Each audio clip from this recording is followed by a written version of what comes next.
ఆంధ్రప్రదేశ్ ముఖ్యమంత్రి వైఎస్ జగన్మోహన్ రెడ్డి 4 జనవరి గురువారం నాడు హఠాత్తుగా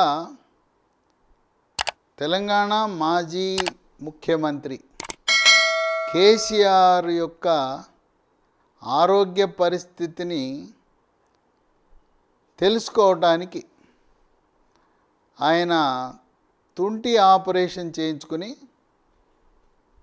హైదరాబాదులో విశ్రాంతి తీసుకుంటున్న వాడిని పరామర్శ పేరిట ఆయన హఠాత్తుగా ఈ కార్యక్రమం పెట్టుకోవటానికి ఇది పరామర్శేనా ఏమైనా రాజకీయ వ్యూహరచన చేస్తున్నారా అని రాజకీయ విశ్లేషకులు భావిస్తున్నారు. ఒక రకంగా చెప్పాలంటే కేసీఆర్ జగన్మోహన్ రెడ్డికి గురువు. 2019 ఎన్నికల్లో చంద్రబాబు నాయుడిని ఓడించాలి, 2018 ఎన్నికల్లో అనవసరంగా చంద్రబాబు నాయుడు తెలంగాణ రాష్ట్రంలోకి వచ్చి కాంగ్రెస్ పార్టీతో కలిసి సిపిఐ సిపిఎం మహాకూటమిగా ఏర్పరిచి కేసీఆర్ని ఓడించాలనే వ్యూహరచన చేసినందుకు రిటర్న్ గిఫ్ట్గా చంద్రబాబు నాయుడిని ఇంట్లో కూర్చోపెట్టాలనే వ్యూహరచనలో భాగంగా జగన్మోహన్ రెడ్డిని గెలిపించే వ్యూహంతో తెలంగాణ రాష్ట్రం నుంచి తలసాని శ్రీనివాస యాదవ్ లాంటి మంత్రులను కూడా పంపి ఆంధ్రప్రదేశ్ పారిశ్రామికవేత్తలు ఎవరైతే హైదరాబాదు తెలంగాణ రాష్ట్రంలో వ్యాపారస్తులు కాంట్రాక్టర్లు ఆంధ్రప్రదేశ్ వివిధ జిల్లాల నుంచి ఉన్నారో వాళ్ళందరినీ పిలిచి సమావేశపెట్టి వాళ్ళని ఒత్తిడి పెట్టి వాళ్ళ కుటుంబ సభ్యులు ఎవరైనా తెలుగుదేశం పార్టీలో ఉంటే ఆ పార్టీలకు రాజీనామా చేయించి వైఎస్ఆర్సీపీకి అనుకూలంగా తెలంగాణలో ఉండే కాంట్రాక్టర్లు పారిశ్రామికవేత్తలు పెట్టుబడిదారులు అందరూ కూడా జగన్మోహన్ రెడ్డి విజయాన్ని కృషి చేశారు. గురువుగారైన కేసీఆర్ కొంత ఆర్థిక వనరులు కూడా జగన్మోహన్ రెడ్డికి సమకూర్చాడనే వాదనలు కూడా వినపడుతున్నాయి.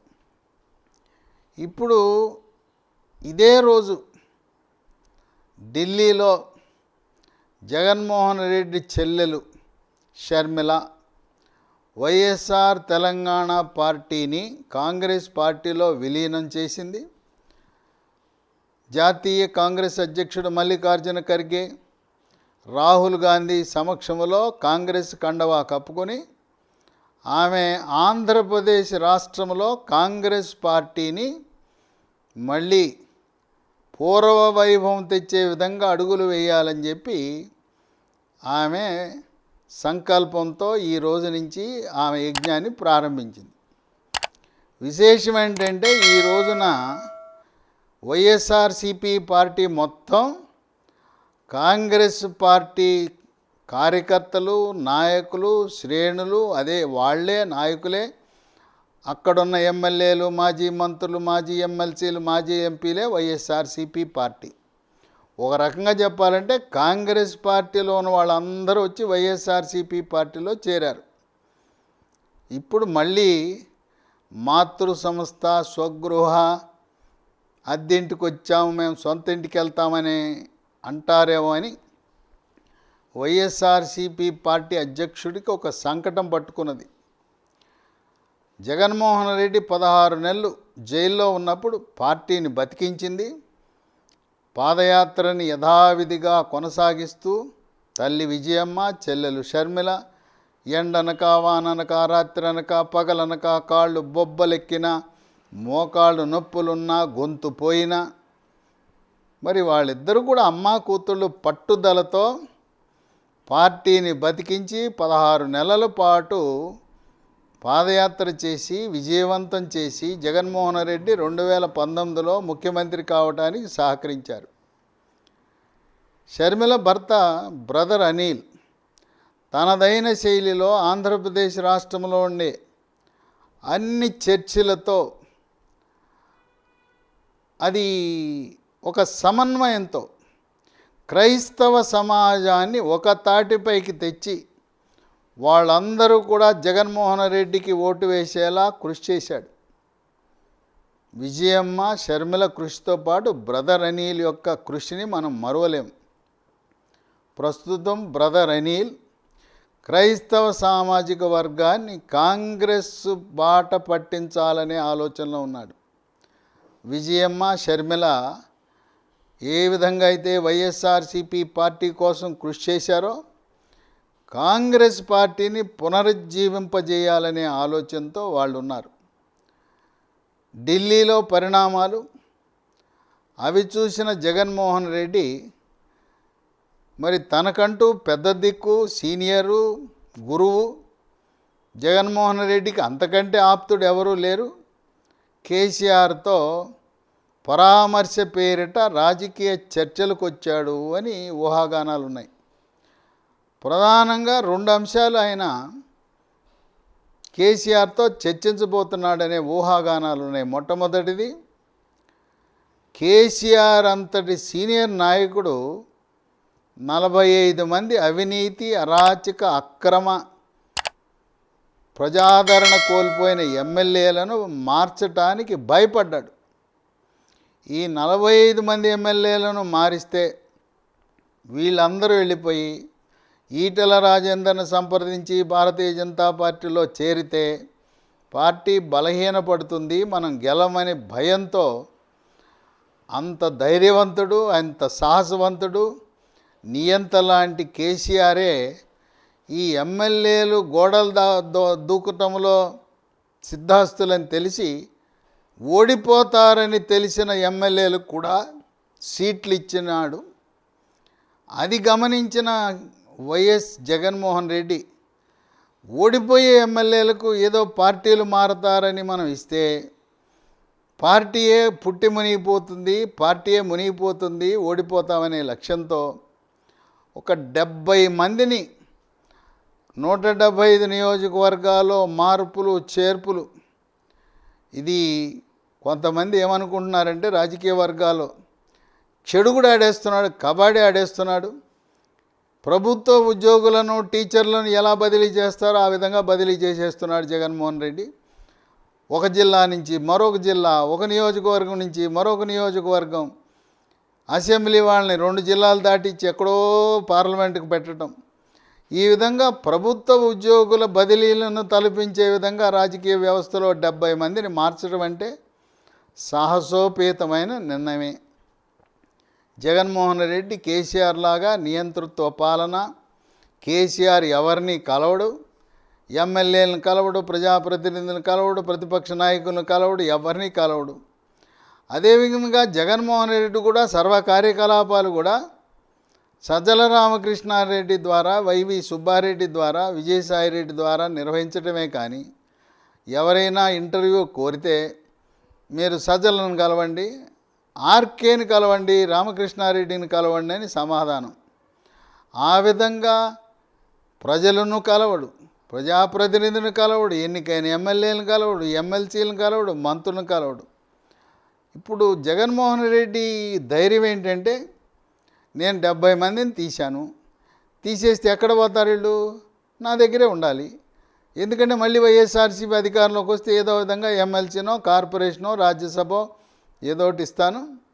అయినా వీళ్ళు ఓడిపోతారనుకునే నా దగ్గర తీసేసిన ఎమ్మెల్యేలు తెలుగుదేశమా ఫుల్, జనసేన ఫుల్, వాళ్ళే నాయకులు ఎక్కువైపోయి వాళ్ళు నియోజకవర్గాల కేటాయింపులో వాళ్ళే కష్టపడుతున్నారు. కనుక జనసేన తెలుగుదేశం పార్టీ హౌస్ఫుల్, అక్కడ ఖాళీలు లేవు. ఇప్పుడు వీళ్ళ ఓడిపోతారనుకున్న వైఎస్ఆర్సీపీ తీసేసిన ఎమ్మెల్యేలను తెలుగుదేశం జనసేన చేర్చుకోవచ్చు కాక చేర్చుకున్న ప్రస్తుత ఎన్నికల్లో 2024 ఎన్నికల్లో సీట్ ఇవ్వరు.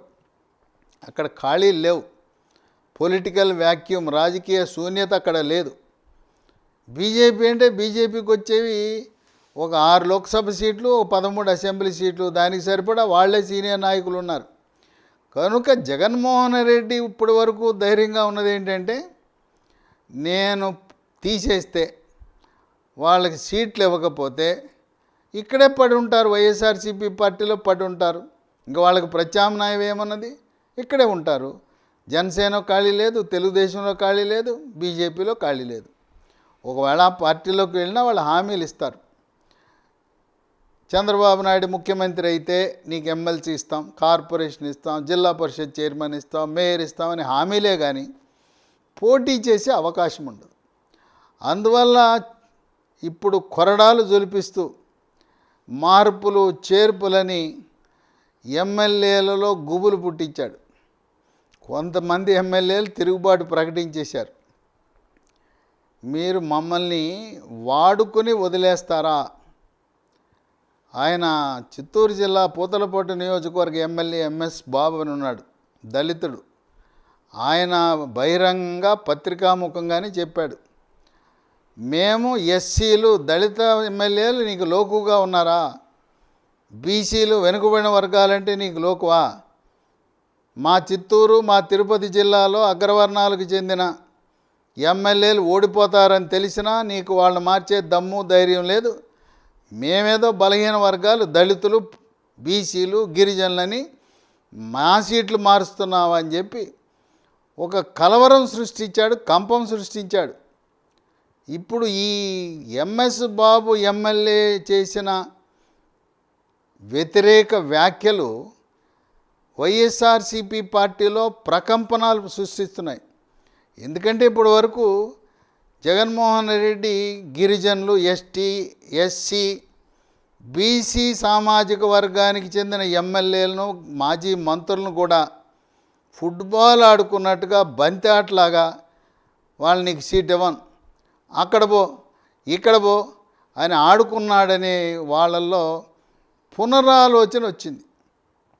ఇటువంటి తరుణంలో ఈ విషయంలో ఇంత స్పీడ్గా మార్పులు చేర్పులు చేస్తే వీళ్ళందరూ సీట్లు రాని వాళ్ళందరూ కూడా ఇప్పటికే మంగళగిరి నియోజకవర్గ ఎమ్మెల్యే ఆళ్ల రామకృష్ణారెడ్డి, ఆయన షర్మిల ఆధ్వర్యంలో ఆంధ్రప్రదేశ్లో కాంగ్రెస్ పార్టీలో చేరి మంగళగిరి నియోజకవర్గం నుంచి కానీ లేదా గుంటూరు లోక్సభ నుంచి కానీ పోటీ చేయడానికి రంగం సిద్ధం చేసుకున్నాడు. ఇప్పటికే ఆళ్ల రామకృష్ణారెడ్డి పలువురు సీట్లు రాని ఎమ్మెల్యేలతో సంప్రదింపులు జరిపి ఒక జాబితా తయారు చేశాడు.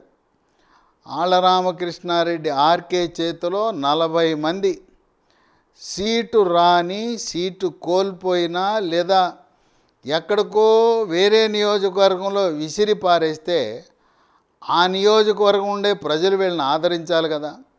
అసంతృప్తితో ఉన్న 40 మంది ఎమ్మెల్యేల జాబితా, మరో 30 మంది ముఖ్య నాయకుల యొక్క జాబితా, వైఎస్ఆర్సీపీలో 70 మంది జాబితా సిద్ధం చేశాడు. త్వరలో అంచెలంచెలుగా దశల వారీగా వీళ్ళందరూ కూడా షర్మిల సమక్షంలో ఆంధ్రప్రదేశ్లో కాంగ్రెస్ పార్టీలో చేరబోతున్నారు. దానికి సమన్వయకర్తగా మంగళగిరి ఎమ్మెల్యే వ్యవహరిస్తున్నాడు. ఇప్పుడు జగన్మోహన్ రెడ్డి కేసీఆర్ని సంప్రదించి ఆయన యొక్క సీనియారిటీ, ఆయన యొక్క అనుభవాన్ని బట్టి కేసీఆర్ ఏ విధంగా అయితే ఎమ్మెల్యేలను సహించి మా ఎమ్మెల్యేలు గనులు దళిత బంధు కార్యక్రమంలో 30% కమిషన్ తీసుకుంటున్నాడని పత్రికాముఖంగా ప్రకటించాడు ముఖ్యమంత్రి కేసీఆర్. ఆనాడు 10 లక్షలు దళితులకి ఇమ్మంటే మా ఎమ్మెల్యేలు 3 లక్షలు తినేస్తున్నారు, అవినీతికి పాల్పడుతున్నారు, 3 లక్షలు నొక్కేసి 7 లక్షల రూపాయలే దళితులకు ఇస్తున్నారని ఆయన బహిరంగంగా చెప్పాడు. ఆ విధంగా మా ఎమ్మెల్యేలు అవినీతి పరులని చెప్పి అవినీతి ఎమ్మెల్యేలు, అరాచక అక్రమ పాలన చేస్తున్న ఎమ్మెల్యేలను కొనసాగించాడు. ఇప్పుడు జగన్మోహన్ రెడ్డి కూడా ఆయన దగ్గర ఒక సలహా తీసుకోబోతున్నాడు. కేసీఆర్ వ్యూహంలాగా సరే ప్రస్తుతం ఉన్న వైఎస్ఆర్సీపీ ఎమ్మెల్యేలనే కొనసాగిస్తూ మన అదృష్టం పరీక్షించుకుందాం, లేదంటే ఈ వైఎస్ఆర్సీపీ ఎమ్మెల్యేలు అందరూ కాంగ్రెస్ పార్టీకి వెళ్ళిపోతే 1% ఓట్లున్న కాంగ్రెస్ పార్టీ బలపడి వైఎస్ఆర్సీపీ ఓట్లే చీలతాయి కానీ కాంగ్రెస్ పార్టీకి జనసేన, తెలుగుదేశం, బీజేపీ వాళ్ళు ఓట్లు వేయరు. కనుక వైఎస్ఆర్సీపీ పార్టీ ఓట్లు చీలిపోవటం వల్ల ఓటమి దిశగా అడుగులు వేయవలసి వస్తుంది. అందువల్ల కేసీఆర్ని ఈయన అడిగే సలహా ఏంటంటే, కేసీఆర్ వ్యూహంలాగా కళ్ళు మూసుకుని ఇక వాడు అవినీతి పరుడో అక్రమార్జన పరుడో వాణ్ణే కొనసాగించి పార్టీ మారకుండా కాపాడుకుని వాళ్ళకే సీట్లు ఇచ్చి ఇక గెలుపు ఓటమిలు మన అదృష్టం పరీక్షించుకుందాం అని ఆ విధంగా వెళ్ళటమా, లేదు ఇప్పుడు చేస్తున్న మార్పులు చేర్పులనే కార్యక్రమం. దీంట్లో ఇప్పటికే 37 మంది 37 చోట్ల మార్పులు చేర్పులు చేశాడు.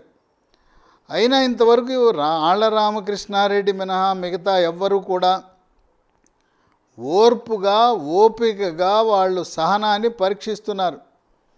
మా నాయకుడు జగన్మోహన్ రెడ్డి యొక్క ఆలోచన విధానము, ఆయన మనస్సు మారాలని ఆ ప్రభు ఆ దిశగా ఆయన్ని ప్రభావితం చేయాలని ఆ ఎమ్మెల్యేలు కోరుకుంటున్నారు.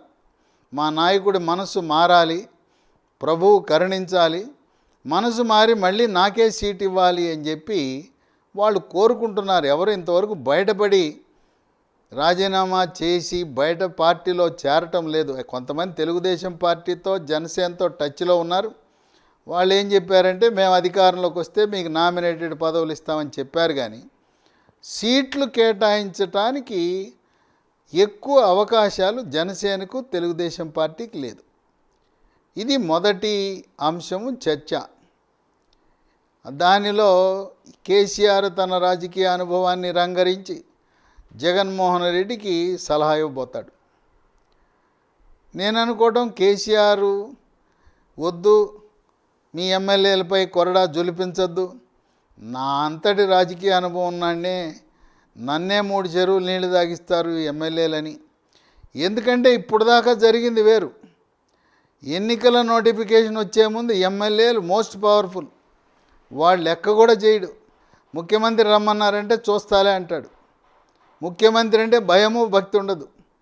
ఇప్పుడు దాకా మమ్మల్ని ఆడుకున్నారు, ఇప్పుడు మిమ్మల్ని ఆడుకుంటాం, ముఖ్యమంత్రి కార్యాలయం ముఖ్యమంత్రితో ఆడుకుంటా ఉంటారు ఎమ్మెల్యేలు. అందువల్ల కేసీఆర్ అంతటి వాడు తలొగ్గి ఎమ్మెల్యేల యొక్క ఒత్తిడికి లొంగి పార్టీ మారతారనే భయంతో 45 మందిని సీట్లు ఇచ్చినవాడు. అదేవిధంగా జగన్మోహన్ రెడ్డికి కూడా, సరే నీ అదృష్టం పరీక్షించుకో, నువ్వు కూడా ఎవరిని మార్చొద్దు, ఏదో కొద్దిమంది 4-5 మార్చు, మిగతా అందరినీ కూడా కొనసాగించు, లేదా మొత్తం మూకమ్మడిగా కాంగ్రెస్ పార్టీకి వెళ్ళిపోయి నీ ఓట్లకు గండి కొట్టే అవకాశం ఉందని సలహా ఇస్తాడని విశ్లేషకులు ఊహాగానాలు ఉన్నాయి. ఇక రెండో అంశం, ఎప్పుడు కూడా రాజకీయాల్లో శాశ్వత శత్రువు శాశ్వత మిత్రులు అనేది ఉండరు. రాజకీయం అనేది అనుకూలత. రాజకీయ పార్టీలు ఉన్నాయి రాజ్య పాలన చేయటానికి, పార్టీని నిర్వహించడానికి కాదు. ఎత్తులకు పై ఎత్తులు, వ్యూహాలకు ప్రతి వ్యూహాలు ఎప్పటికప్పుడు రచిస్తూ అవసరాన్ని బట్టి ఒకసారి కలవటం, వేరవటం, 2 సార్లు 3 సార్లు కలవటం, మళ్ళీ 3 సార్లు వేరుపడటం, ఏ పార్టీతో విభేదించామో మళ్ళీ ఆ పార్టీతో కలవటం, కొన్నాళ్ళు తిట్టుకోవటం, తిట్టుకున్న పార్టీతో మళ్ళీ కలిసి ప్రేమించుకోవటం, ఈ విధంగా విడాకులు పుచ్చుకున్న రాజకీయ పార్టీలు మళ్ళీ కలవటం, ఇలాంటివి అనేది ఈనాటి రాజకీయాల్లో భారతదేశంలో సహజసిద్ధమైనవి. మరి అష్టకష్టాలకు కారణమైన కాంగ్రెస్ పార్టీ, జగన్మోహన్ రెడ్డిని జైల్లో పెట్టించిన పార్టీ కాంగ్రెస్ పార్టీ, అసలు వైఎస్ఆర్సీపీ పార్టీ ఆవిర్భానికి కారణమైన కాంగ్రెస్ పార్టీ, అటువంటి పార్టీలోనే షర్మిల చేరటం, దానికి విజయం అంగీకరించడం, మరి ఇది రాజకీయ వ్యూహం, ప్రతి వ్యూహంలో భాగం. కనుక శాశ్వతంగా ఒక పార్టీతో శత్రుత్వం పెట్టుకోవాల్సిన అవసరం లేదు. కేసీఆర్ నేను ప్రధానమంత్రి కావాలని అత్యాశకు పోయాడు. ప్రాంతీయ పార్టీని జాతీయ పార్టీగా, బీఆర్ఎస్ పార్టీగా నామకరణం చేసి, పక్క రాష్ట్రమైన కర్ణాటకలో ఎన్నికలు జరిగితే కర్ణాటకలో పోటీ చేయలే. కర్ణాటకలో 1 కోటి మంది తెలుగు ప్రజలు ఉన్నారు. ఎక్కడో మరాఠీ మాట్లాడే మహారాష్ట్రలో తిరగటం మొదలుపెట్టాడు. సమయం అంతా వృధా, మరి డబ్బులు వృధా. ఆ విధంగా కాలము వృధా చేయటం వల్ల, అత్యాశకు పోవటం వల్ల అసలుకే భూమి కదిలిపోయింది. నేల విడిచి సాము అన్నట్టుంది. ఆంధ్రప్రదేశ్ రాష్ట్రంలో ప్రధానమంత్రి మోదీతో శత్రుత్వం పెట్టుకుని పతనమయ్యాడు చంద్రబాబు నాయుడు. అదే బాటలో ప్రధానమంత్రి మోదీ హైదరాబాద్ నగరానికి వస్తే ఆయన్ని అవమానపరచటం, ఆయన్ని ఒక ముఖ్యమంత్రిగా నగరంలో ఉంటూ ఆయన్ని ఎయిర్పోర్ట్లో స్వాగతించకపోవటం ప్రజాస్వామ్యవాదానికి, రాజ్యాంగానికి వ్యతిరేకంగా ప్రవర్తించాడు కేసీఆర్. సరే, అదే బాటలో గురువైన చంద్రబాబు నాయుడు ఏ విధంగా ప్రధానమంత్రిని వ్యతిరేకించాడో కేసీఆర్ కూడా అదే విధంగా వ్యతిరేకించాడు. గురువుగారి బాట, చంద్రబాబు నాయుడు బాటలోనే కేసీఆర్ కూడా పతనమయ్యాడు. చాలా సహనంతో ఉన్నాడు మోదీ. ఎక్కడా కూడా తన యొక్క సమతుల్యతను, గౌరవాన్ని, పార్టీ ప్రతిష్టను, కేంద్ర ప్రభుత్వ ప్రతిష్టను దిగజార్చకుండా, ఎటువంటి ప్రతికూలమైన విమర్శలు చేయకుండా, పలుమార్లు తెలంగాణ రాష్ట్రానికి వచ్చినప్పుడు ముఖ్యమంత్రి స్వాగతము పలకకపోయినా హుందాగా ప్రవర్తించాడు ప్రధానమంత్రి మోదీ. మరి ఆ బాటలో ఈయన ఇప్పుడు ఆంధ్రప్రదేశ్ రాష్ట్రంలో జనసేన, తెలుగుదేశం పార్టీ, బీజేపీ పొత్తు కుదిరింది. 3 పార్టీలు కలిసి పోటీ చేస్తున్నాయి. ఒంటరిగా పోటీ చేస్తే జగన్మోహన్ రెడ్డి, వైఎస్ఆర్సీపీ పార్టీకి కష్టకాలమే. ఇక ఇప్పుడు 3వ కూటమి, ఇంక 2వ మహాకూటమి పుట్టుకొస్తూ ఉంది, ఇండియా కూటమి. ఇండియా కూటమిలో ఆంధ్రప్రదేశ్లో కాంగ్రెస్, సిపిఐ, సిపిఎం.